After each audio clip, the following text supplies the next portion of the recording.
Pritriname plastikinę lazdelę vilną ir priartiname prie elektroskopo. Metalinis strypelis nukreips tam tikrų kampu. Kuo daugiau trinsime plastikinę lazdelę vilną, tuo didesniu kampu bus nukrypęs strypelis.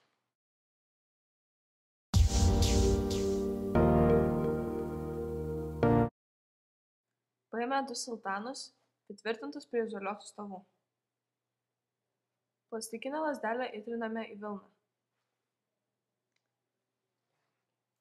Prie pirmo siltano priliečiame elektrintą lazdelę ir matome, kad popieriniai lapeliai sklaidosi į šalis, visai kaip spinduliai.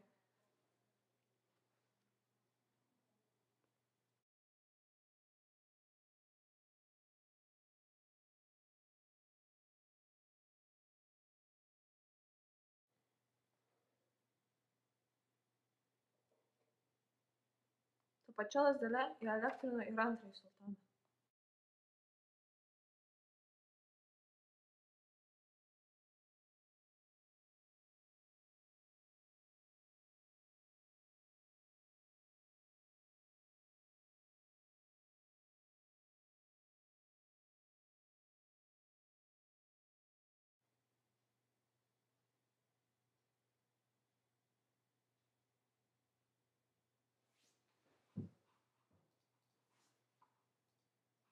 Dar kartą įelektriname tą pačią lazdelę ir priartiname prie lapelių. Jie atsistumia nuo lazdelės, nes yra įsielektrinę to pačio ženklo krūvį. Prilietus siltanus pirštu, elektronų perteklius nueina į žemę.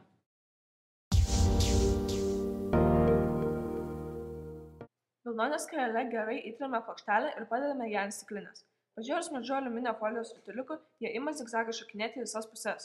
Trinant gautas elektros krūvis plokštelėje pasiskirsto netolygiai. Rutuliukai įsielektrina. Laukai turintys tą patį krūvį juos vieną nuo kito stumia, o priešingo krūvio laukai vėl pritraukia. Susitikę vienodai įelektrinti rutuliukai vieni kitus stumia. Paberiame ant stalo truputį druskos ir šiek tiek maltų pipirų. Kaip vėl atskirti vieną medžiagą nuo kitos?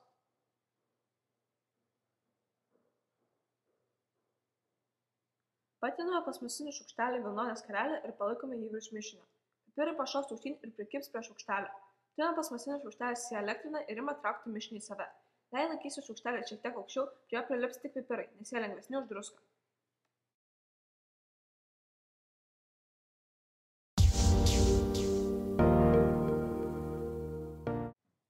Ant siūlo pakabiname lengvą aliuminio folijos stotelę.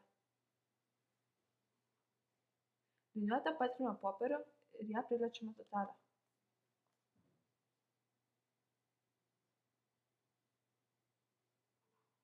Iš pradžių stotelė prisiglaus prie liniuotės, o paskui nuo jos atšals.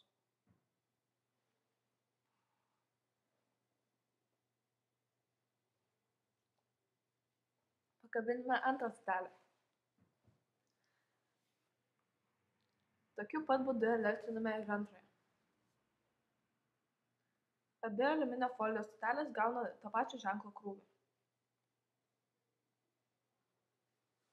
Dabar pristumkime stoteles vieną šalia kitos. Jos pradeda vieną kitą stumti.